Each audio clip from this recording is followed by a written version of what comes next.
I honestly do not know if I did any damage to this transmission. I very, very well may have.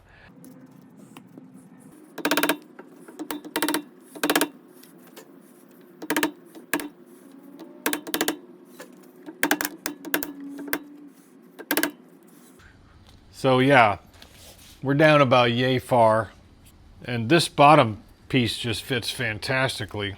Then I did the Prussian blue deal, and I think that looks good. In my opinion, the Prussian blue overlay, if you will, the printing looks good as far as the mesh of the gears go.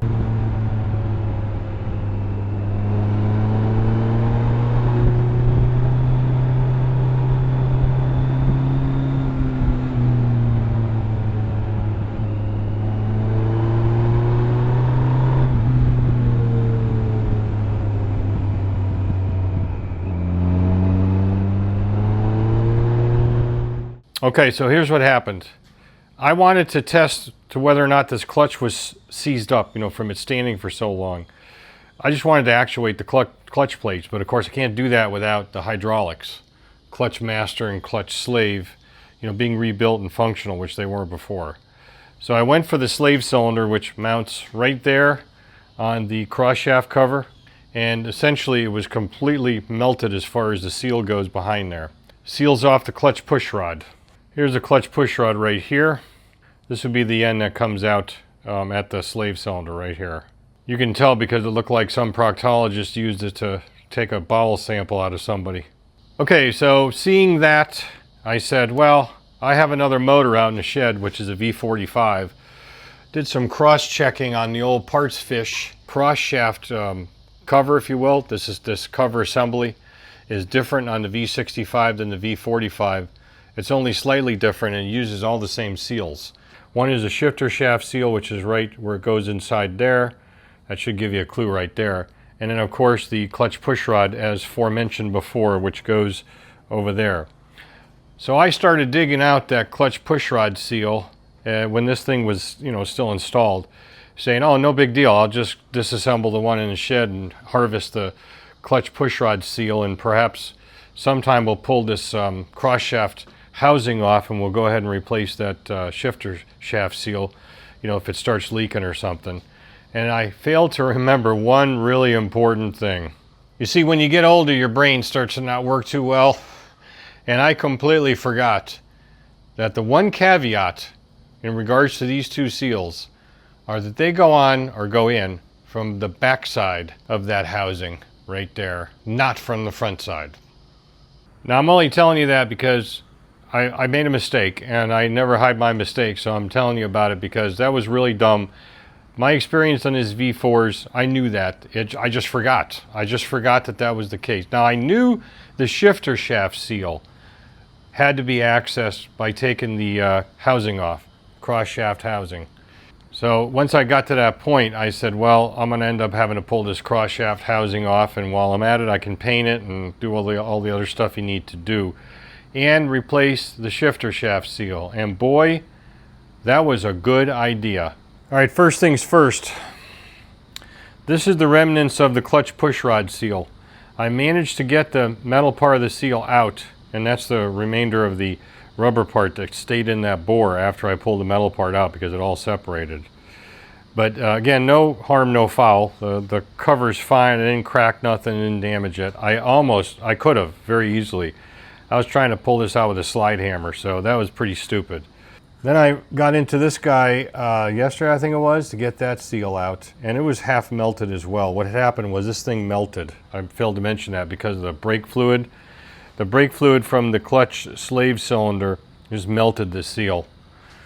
Okay, so this is the remnants of the shifter shaft seal, which has been taken out correctly with obviously that cover off. You can't get it in any way. There's no way to get it that at all when that assembly when that cover for the cross shaft is put in, because that seal goes, well, it goes in there, but it's guarded or shrouded by that spot right there.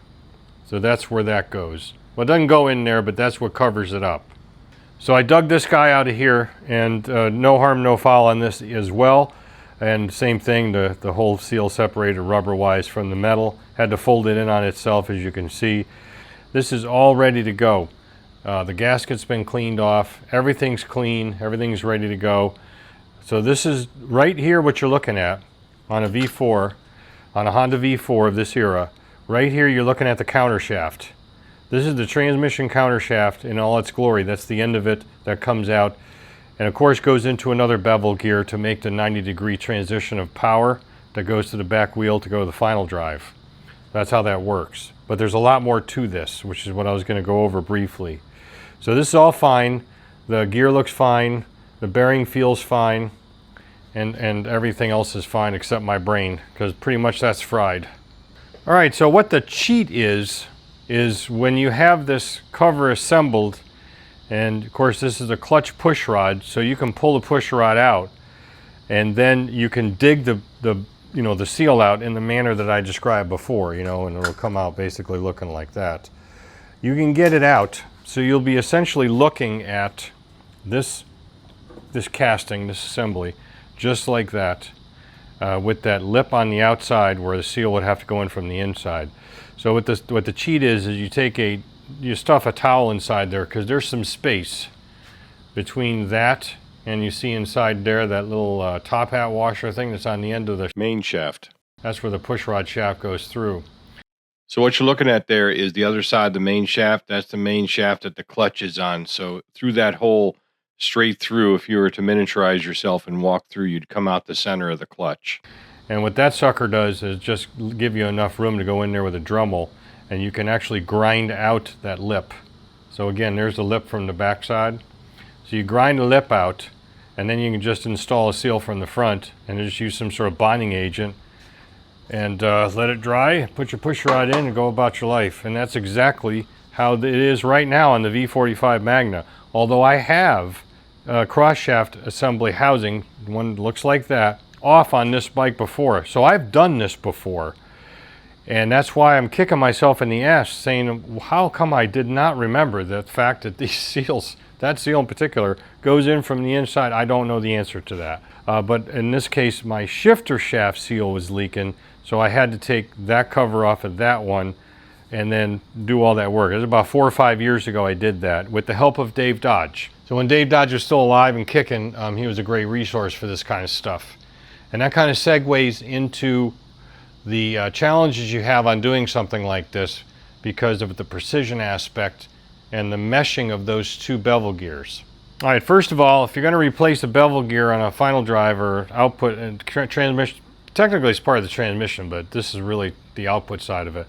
They got to be matched gears. We're not going to be replacing either one of them because they're fine, but just wanted to mention that according to the service manual.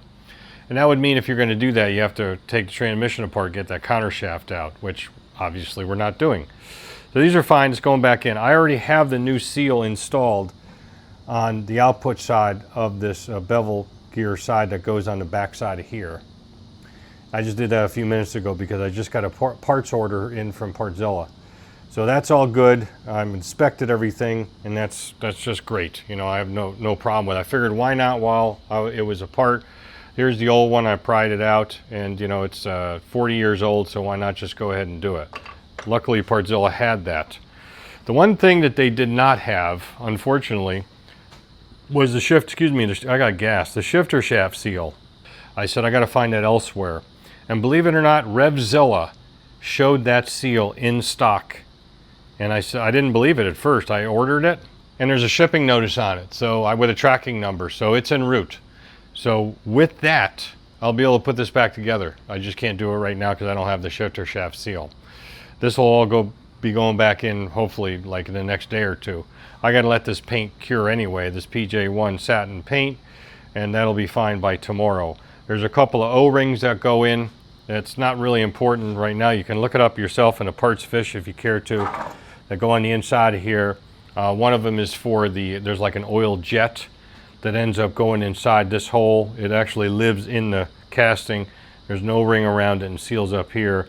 And there's no ring that goes around a dowel pin, a hollow dowel pin that goes in there. So I've got those two O-rings. And again, I've got the clutch push rod seal. This is that. So once this thing, the paint dries enough to handle and be a little bit rough with it, I'll go ahead and install this from the back side, and then we'll be good there as well. This guy is a new O-ring for around here. That's the new O-ring that seals this off, that goes into there. There's no other seal for that. Well, there is. There's this seal that seals the inside or the center of the shaft, and then this guy seals the outside part. So the oil can't drip outside, and it can't come through the shaft and come out because of this seal here on the back side. All right, so it sounds easy, right? Pretty simple. Well, not so much. There's a couple of things you got to do when you put these guys back together. And allegedly it's different on the later V4s than the earlier ones. In particular, they mentioned the 1982. Hey, buddy. And that is in the climber manual. So I have a climber manual on this bike as well as a factory service manual. So I've been referencing both of them, kind of playing each one off the other, hoping to read something that I liked. The climber manual says is only on the 1982 model, and I'm assuming the 83 as well, because the 82 and 83 were pretty much the same engine with some differences in the way the cams were set up and cam timing. That's an entirely different rabbit hole we can go down another time. I know that really well, but as far as these later V4s, in this case an 85, you do not need to fiddle with the thickness of this gasket to help set your alignment or set your backlash and set your overlap as far as the meshing goes between this bevel gear and that bevel gear. You just use a standard gasket. So what is a standard gasket? All right, this is a standard gasket right here. This came off the motor that's in the shed because I pulled that, that's a V45, an 83 V45, very, pretty much same as that. So I pulled this off, and because I was wondering if I was going to need a standard gasket. This is completely unobtainium right now. You can't get it. Maybe in Europe or Japan, I don't know. But there's no way you can get it from traditional sources. So I carefully peeled this off. I said, well, I have a standard gasket if I need it. One caveat here, as far as what the term standard means, the part number, as I describe here in a minute, is a little different on the middle three alphanumeric, MB0 for a Magna, MB4 for a V65. Otherwise, the part number is exactly the same. I am really not 100% sure at this time whether or not that is a standard quote-unquote gasket for a V65. I'm 100% sure it's a standard for a V45. So at this point in time, I am assuming that is the standard gasket for the V65 as well. But we have some variances in regards to thickness between all these, and I have some others to show you. So take this part with a grain of salt because I'm not 100% sure of the accuracy of it, but it just kind of, I think it's important information just to know. Now the standard gaskets came in a packet like that, and there's a part number for it. The only difference between a standard gasket for a V45 and a V65 is the three number, I should say the alphanumeric number in the middle there. MB0 is an MB4 on this bike. MB0 for the V45. Same 21291 and same 306. So I knew it was the same gaskets. That was the first thing I was wondering, is the case different? And it's not. So what I had to do is I had to dig through, and I found what Dave Dodge had sent me years ago when I was taking that one apart. I have three other gaskets here, and he has them labeled. He labeled them number 1, number 2, and number 3 with their thicknesses, 21 thou, 24, and 26. But he also sent me this, which is the, again, standard gasket, which would be that guy right there. Not this particular one. That one's on that bike. Hey, buddy. I was able to get this one a few years ago when I did that engine. It's in the shed. So I think you're caught up now to where we're at as far as gaskets. So why is this important? According to the climber manual, again, the 82, it says 82, and I'm assuming 83, you have to fiddle with that gasket thickness to get those bevel gears in the proper position so they have the correct lash and they have the correct meshing. And you measure that backlash pretty simply off the back shaft here with a dial indicator. And you also check the mesh of the gears with Prussian blue or a similar product. So we can bolt that up essentially to where it needs to be. and then just shove this in and out, and then calculate out whether we need to change two things on an 82 this is. Number one would be that gasket that goes behind there, in other words thicker or thinner, and the other thing would be shims. There's shim packs or sometimes individual shims. In this case there's individual shims. One that goes back behind here, and there's also one that goes back behind here. So it goes over here and between here and there. Okay, so here's what a shim looks like. This is the one that came off of the cross shaft itself. I labeled it out and it says cross shaft. That's the one that came off of here. I do not know the thickness of it. It doesn't matter because we're just going to put that back in. The other shim that goes here is right there. I've already evapor-rusted it because it was all rusty. Well, slightly rusty. And that's the one that goes here. So this particular setup only had two shims. The service manual doesn't go into this in great detail, but the climber manual does. And this is something that I'd be used to doing anyway. They want you to take a piece of the gasket off when you take that assembly off. Find a spot on the gasket that isn't compressed. In other words, where it's hanging over a little open spot or something.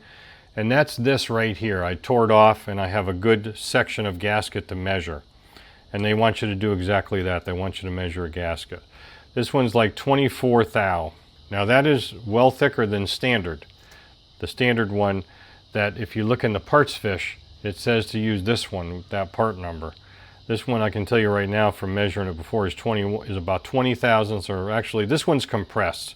So it probably would have been 21 thousandths. See if we can find that same spot. Yeah, it's basically about 21 thousandths. But we have bona fide evidence here that it has a thicker gasket based on this. And again, that would be about 24. It just so happens that one of these gaskets is a 24 thou. And this does fit. It's the correct gasket as far as the profile goes. It's exactly the same as that. It's about the same. I mean, it depends on how you measure it, but it's 24, 25. And that's what we've got here. We've got a 24 and or a 25. So we've got a gasket that's gonna work. I'm pretty confident of that. And it's just a great thing that I actually kept these all these years, 4 or 5 years ago. And we'll stick that guy in from the back side, because you can work that in no problem with the case mounted, and then take it right back off if you need to and make some adjustments. I have a variety of extra shims. They're listed in the service manual as different thicknesses, so I think that would work to our advantage. I'm not going to use any gasket sealant or anything because number one, I shouldn't have to, and number two, if I do that, I'm going to pull the thing back off once I get everything set up, and then put a little bit of schmoo, like at the engine case split here or something, and then shove it back on and do it up. But you got to torque it up to spec, and you got to get it all where it's supposed to be so it pulls that cover and where that needs to reside permanently. And then what you can do is you can set all this, and we'll Prussian blue, and then push it in, spin it around, and see how those two gears are meshing. We got to have it right, and we've got to have the right backlash, which I think is, I got to look it up again, but I'm pretty sure it was like 2 to 9 thousandths or something like that backlash. But I was able to get it no problem on this one, and when I set that spare motor up, spare motor quote unquote, I did that one as well, and I got that one fine too. So I'm not doubting the fact that I can get it done, and if I don't get a mess with case gasket, it just makes it all the simpler. So compared to this, the next thing is much more of a challenge. Obviously you can see there is no shock absorber in the center here anymore, because you got to get that out to get the swing arm out. By the way, the swing arm is fine. I'm not going to paint it or anything. I forgot to order swing arm seals. They are available. I'm not going to worry about it. We're going to pop those old ones out and then take those tapered rollers out and re-grease them, clean them and re-grease them, put it back in, it'll be fine. Otherwise the swing arm looks great. The swing arm pivots look great. I don't have any problem with that at all. So as far as this thing ever being in a flood, no way, because that would be your telltale sign like it was on the circus bike, the Shadow. So we'll have no problem there, but of course we have to take the shock out. Now in the process of doing that, and all of a sudden all this oil starts dumping out. I mean, half of it's still on the friggin' floor right now. And I'm like, what the hell is that oil coming from? All right, this is what's left of that accordion rubber cover that goes over the shock. You recall in the last video I mentioned that this thing was partly off, and I was like, I wonder what it looks like inside there. Well, it doesn't look that bad, and I'll show you that here in a second. Of course, this thing is absolutely trashed. But you see that little, little hole right there? It's like a little fitting. That goes against or up against a metal pipe that's welded in the frame. It's a kind of a breather for this thing, and it would be a signal where fork oil would drain out if you had a seal blowout. So it would come out the side. I think the pipe is right there, if I'm not mistaken. Yeah, right there, that little thing. I'm pretty sure that's it. And you can see that part right down in there. I think it goes in there, and something hooks to this, which wasn't there anymore, like a little tube or something. That's what I think it is. I'm not 100% sure, but it makes sense. I mean, it was just pouring out a lot of this oil, and I thought, is that brake fluid? Nope, it is fork oil. In other words, hydraulic oil you typically find in forks. And I went, great. Now my freaking rear shock is bad. What the hell am I going to do about that? So much for that, what I give it, 85% chance that that shock would actually hold air. Yeah, absolutely not. Anyway, let me show you the shock, and then we'll get to what we're going to do about it here. Okay, over here next to the press, which I didn't need anyway, but I wanted to exercise the shock first to make sure it wasn't seized, is the shock. We'll go ahead and bring it over to the bench. All right, so here's the shock. We're upside down in the vise in the soft jaws. The piston looks great. Well, technically that's not a piston, it's a rod. I'm a dummy, I know it, sorry about that. I mean, there is nothing wrong with that piston. This is the swing arm side, and of course this is the frame side. This is the port that the air hose would go into that I took off, get it out of the way. And likewise, there's a cable that attaches to a little bracket that switches your little dampening thing here, which is just kind of a little thing that needs some lubrication. It's a plastic gear, and there's 3 settings on it. So I found a tutorial online that told you exactly how to tear these things down, and I mean to bits. But it's a little different in this shock because it doesn't, the one in the tutorial doesn't have that little thing on top there. And I said, well, because of that, his tutorial won't work. That's a long story, I won't go into it. But the part that was important, how to get this seal out. And so I used the methodology that he said to get the seal out, and I was able to do that without a great deal of difficulty. So first of all, let me get the seal and show you that. The seal is essentially smoked, and here it is. That is a 65 by 88 by 10.5 seal. And so I was able to find a 65 88 10, and his tutorial says if you can find a 12, use that. And if you can find a 2-lip, you'd probably be better off with a 2-lip because these guys are a single lip.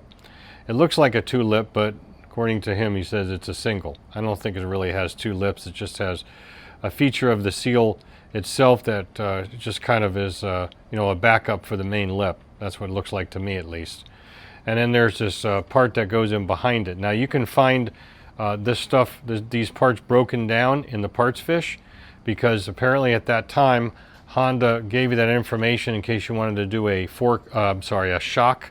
If I said fork, I'll correct it as I go along, but a shock oil change, where you could essentially take this out just as I'm about to describe to you here. I wish I had filmed this because it would have made great video. But you can take this apart, drain the oil out, put a new seal in, fill it back up with oil. It gives the amount you're supposed to put in of 10W. This is the circlip that goes up inside here in the circlip groove to hold this all together. There's no spring tension on this at all as far as the seal goes. There's only air tension or air pressure. So that's the reason why it started pissing out, because the seal was bad. So this will be no problem putting back in. By the way, there's a backing ring that goes down on, I should say, on top of the seal. So the order of installation is this, then the seal, then this backing ring, and then the circlip. And you can tap this down into it about 3/16 of an inch further. It lets you go down so you can actually get that ring out. But that's with a 10.5 mil thick seal. Now I have ordered a 12 mil seal from Bearings 123, and it'll be a 65 88 12. Hopefully it'll be here by the 16th. Today is the 12th. So if it's not, this has got to go back on anyway, because we got to move the bike off the lift for another project. So that's the other thing we're dealing with here. If it doesn't work, I might just go with something different. modify a modern, I almost said fork again, a modern shock. I found some information online about that and get rid of this air shock altogether. But for now, we've got to get it back in service and get it working for test riding, at least alone, with some oil in it and with a new seal. But we can always put the seal in later. So that is the drama that we are dealing with this whole thing. And one thing just cascaded into the next. And it all started just trying to rebuild a stinking clutch slave cylinder. Okay, at this point I needed to go over how I took the seal out, and I lost that original footage. I apologize, so I'm repurposing some you're going to see here shortly. This is from the section where I reseated the seal against the circlip after installing it. I do not recommend you removing a seal from any shock absorber or any pressurized vessel in this manner. This is very dangerous, but this is exactly how I did it. I took that towel, threw it over the shock after I drove the seal down, and I got the spring clip out of the way and pressurized the bejesus out of that shock cylinder with about 100 psi of air. Again, I had my face shield on like you see me here, and I had some hearing protection in, and of course, again, that towel over top. And when that seal let go, that son of a gun almost went up to the ceiling. It lifted that thing up so high as far as that towel goes, and all the parts are inside of it. So do not do it that way. There is a special tool from Honda, who knows if it's in existence any longer, that you can use that port on the side of it that has the fitting, for your air hose that you would normally charge the shock with air when it's in situ, and then you pump it up and push the seal out in a controlled manner. Kind of like you do with brake calipers if you use like a grease gun, that sort of thing. In fact, you could probably modify a grease gun to do this. So again, do not use air pressure. Do not do it the way I just described. It did work, but it is very, very dangerous. All right, it's time to slip this guy on, this cross shaft assembly. Clutch push rod seal installed from the inside. Now this one goes in with you can press it in with your hands, your fingers. Not a very tight fit, so I just backed it up with some Yama Bond. Here it is from the other side. But the one down in here that goes in the shifter shaft behind there, I made a tool for it to drive it in square. That's a very tight fit. I know that from experience. So that has no sealant. I just put a little grease on the outside of it to help it go in, because again, that's super tight.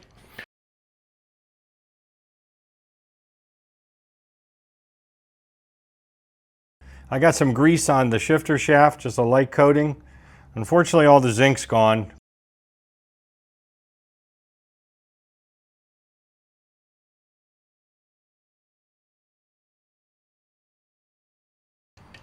Okay, that's all I'm going to do on it right now. Whoops, because I'm running out of time. I just want to show you it going back on. That's all the bolts for this thing. Skipping around a little bit because I'm working as parts arrive. So since the shock parts are here, let's go ahead and get this thing back together.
All right, so I got the new seal in, it fit perfectly.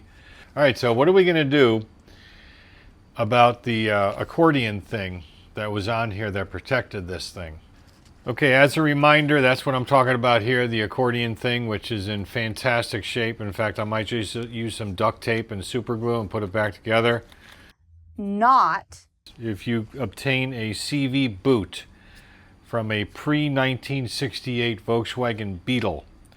That has the appropriate dimension to go around this lip here with some modification perhaps. And then you can modify it to go into this groove right here, which is the top part where this one would have normally gone. And there is, you know, there's kind of like snap rings that came with it. I don't know if I can use them. So I got me a couple of them off the Amazonian jungle site. I was just thinking maybe we should just take the minimum amount that we can, essentially this last pleat, cut it right off. Maybe that's going to be big enough to stretch it over and at least check this. And then see which pleat wants to grab onto that little groove there.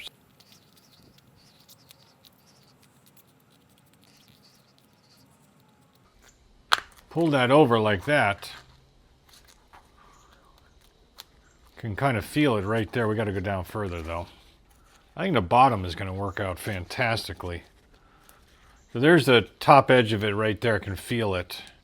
You couldn't hardly see that. I'm sorry.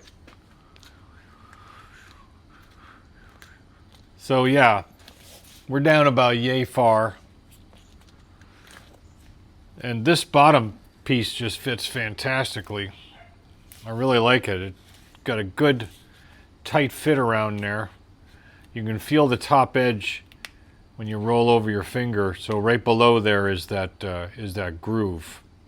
So I'm thinking if we cut it right there, we could probably stretch that out over top of that lip and maybe not even have any need for any type of a snap ring or anything to hold that in, because that's going to be an awfully tight fit around that groove. Okay, so what we got to do here is we got to provide some way for this to breathe, because right now it's sealed, and as the shock goes up and down, it's going to basically pump air out if it doesn't expand all the way, and then when it recoils it'll suck it in. So this thing has got to have some air movement in and out. Now the old one had, this probably served two purposes, but the old one had this tube coming outside of it, and there's a metal tube in the frame, I think I showed you, and that tube sticks straight up. And I think at one time this had either a tube that went and curved down or something that articulated with this as a second rubber tube that goes into that, comes out the side of the bike. And I think that's for the thing to breathe, and also in case it starts puking fork oil, you know, which is what you put in this thing, so essentially hydraulic oil. But then you know it, because then of course it's going to come out here. That's how I knew it. It must have been plugged up. When I started to disturb it, it started pissing everywhere. So the way this thing goes in, I've already clocked it, that if I put some sort of a fitting on this rubber, so this is the bottom of it. It really should be closer to the bottom for obvious reasons, you know, for drainage and so forth. So it would be nice if we could kind of duplicate it coming out one of these pleats, you know, this way at an angle right over here, so it'll be kind of like a 45 coming out. Okay, I came up with something, and I'll show you what that is here in a second. Let's put it back on. And there we go. We got one little tit sticking out. So this is a pretty simple solution to something like this. You know, I picked a spot, as I described before, as far as my logic on that spot in this pleat here, because we got some room, and we're close enough to the bottom. And I found a, luckily it was black, not one of the white ones, you know, those vacuum joints, not a T, but a joint, and machined it down so it's got a little lip on one side that's going to pop into a hole that I stamped into this rubber with one of my smaller hole stamps, you know, or gasket stampers, whatever you want to call them. One of these guys here, and made sure it was small enough where it would snap in, and that little, again, that little flange on it, that little groove that I machined into with a parting tool, just holds in there perfectly, and then just stupid glued it. So this is not going to go anywhere. I mean, it's going to be fine. And we can hook a hose up to it and run it down to that steel thing. I'm running out of time today again, so I'm going to pick this up tomorrow or another day, and then we'll see if we can snap those things on there and fill this thing with oil and at least get this done, because we got to get this back end of this bike put back together for a variety of reasons, which we'll go into at another time. All right, folks, I'm going to catch up date here. Obviously, we got the rear wheel back on, swing arm back on, re-greased the bearings. That all went fine. Put the proper preload on the other side, the swing arm pivot. That's all good. Had some serious drama with the side cover. I cannot include all the details in this video, and I'm not even sure if it caused an actual problem that we're going to have down the road. I'm going to give you the Ultra Reader's Digest version on this, okay? Ultra is going to be really quick.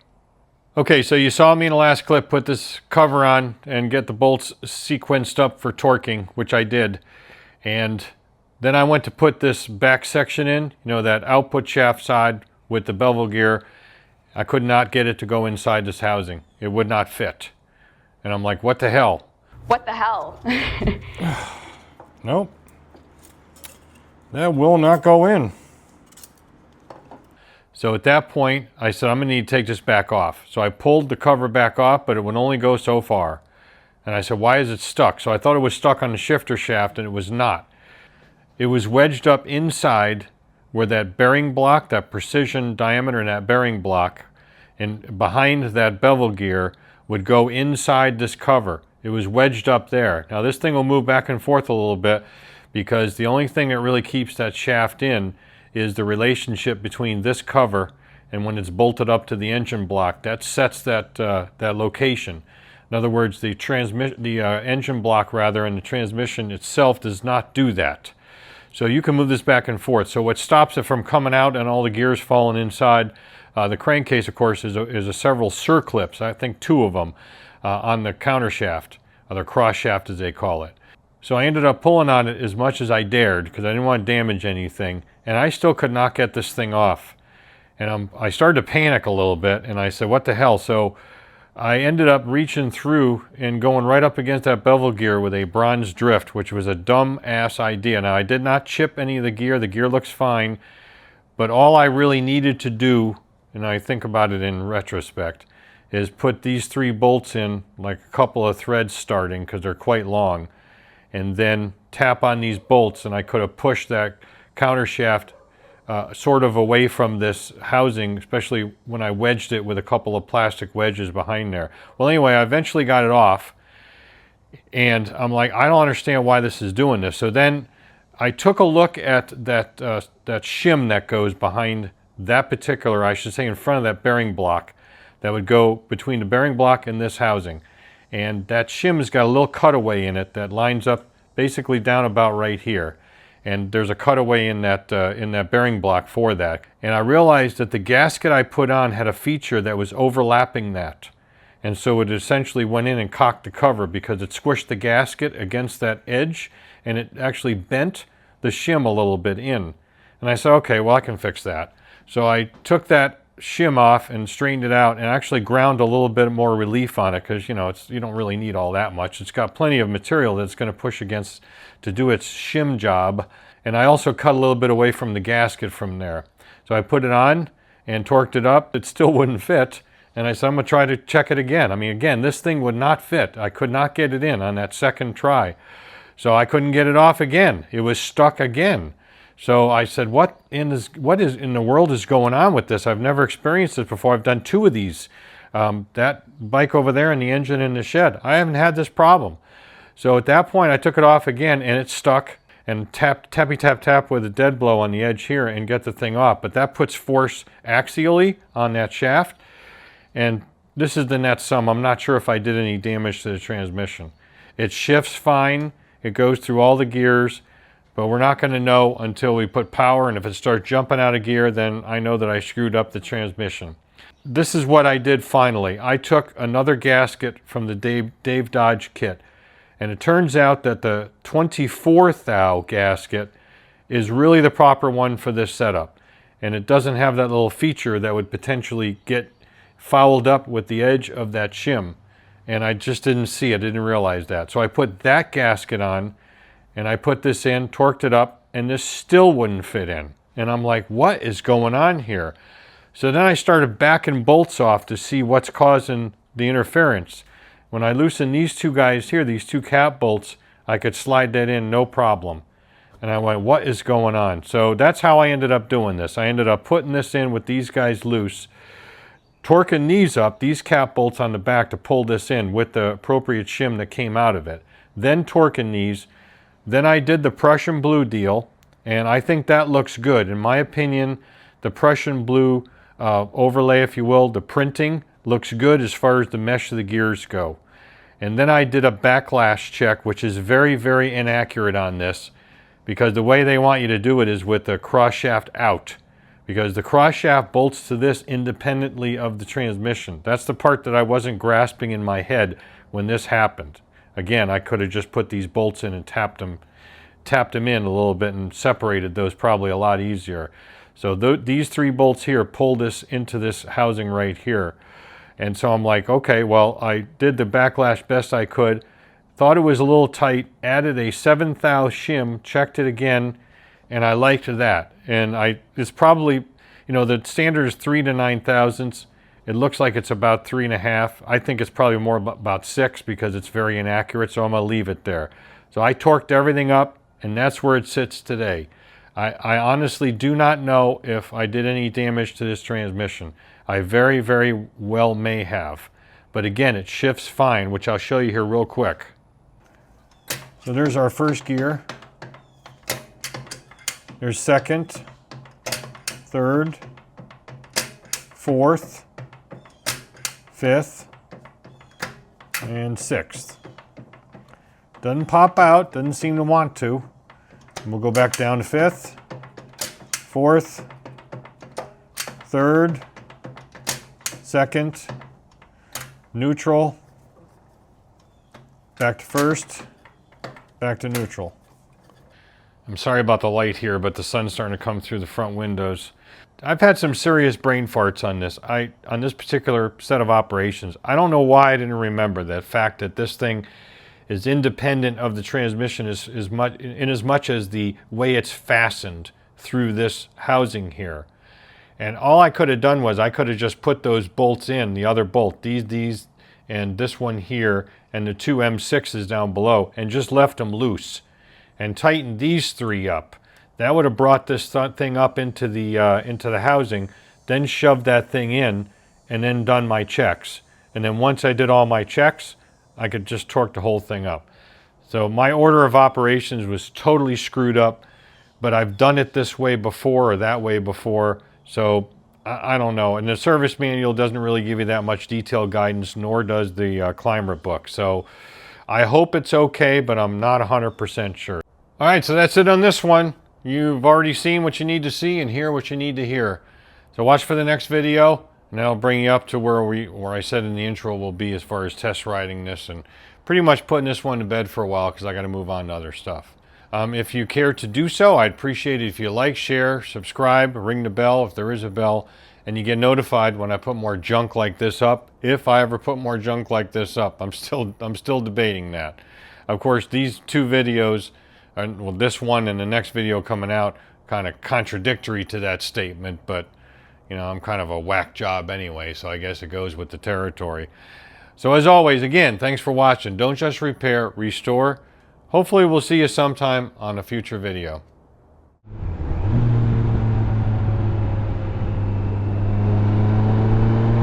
Okay, well, hold on, sports fans. We have to insert our compulsory ride on the interstate on the way up to the mountains clip, which of course part of it was in the rain.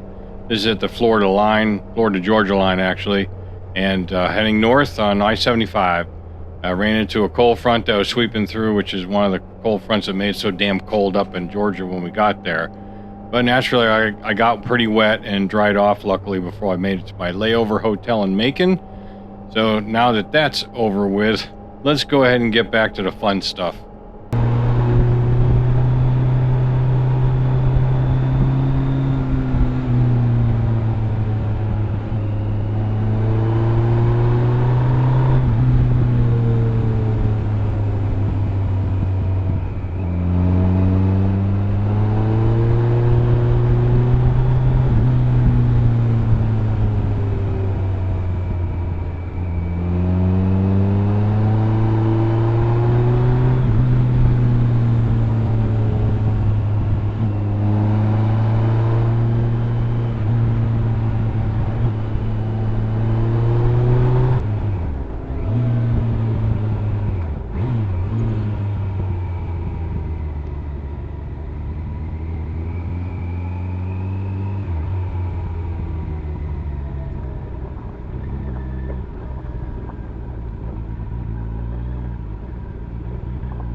We normally hit GA 180 Wilpen Gap Road a lot quicker than you see here in this clip. However, my riding buddy up there, that Suzuki is new to him, and it also sports the stock Bridgestone piece of crap tires, which he was still feeling out. In fact, he burned them up pretty good in just a few days. It only had about 1,200 miles on them. He didn't have time to spoon on some good rubber before he came up, and so that's just the way it was. So we were taking it easy to kind of break it in. I smoked the front tire of my Concours on this trip, at least on the sides. I had plenty of tread to get home on the interstate, but we get a little quicker in further clips.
Little context is in order for this clip. As you can see, it's getting a little dusky out. It's 18:54 p.m. on this particular day.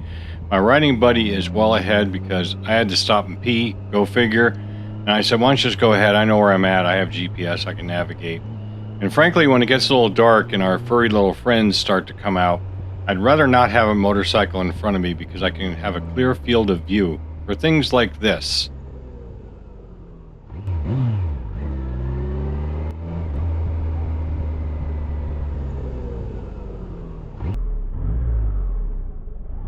So yeah, I saw them well ahead. I saw the first one, and I said, well, when there's one, there's at least two or maybe three. And so there you go. So that's kind of the way I like to do it. And we have some following clips coming up where it's even darker, and we have a little bit of fun with them. And even one that's a pretty darned close call. All right, we're at 19:10 hours now. Same road, a little bit darker. So I'm having a good time just running up here with the thoughts of those first three deer, and that gives it away right there, the first three deer in my mind. So I'm going up here going, you know, I better be real careful, especially when we get into these areas that are wooded on both sides of the road instead of ones that open on one side and closed on the other. And I'll slow this section of the clip way down. You'll see a deer right in the road, right by that sign. But if you look immediately to the left, you'll see one that was thinking about coming across, but decided to turn around. So that was the first one I saw. And then the second one was actually the one that crossed the road. This is a day or two later. It's 5:30, 17:30 hours in the evening. This is my close call with Bambi. Boom. I think I got a piece of him on that. Let me slow that down and show you that over. There was one on the left after I come around this corner that I saw first. And I kind of fixated on that one. You can kind of barely see it. It's running across.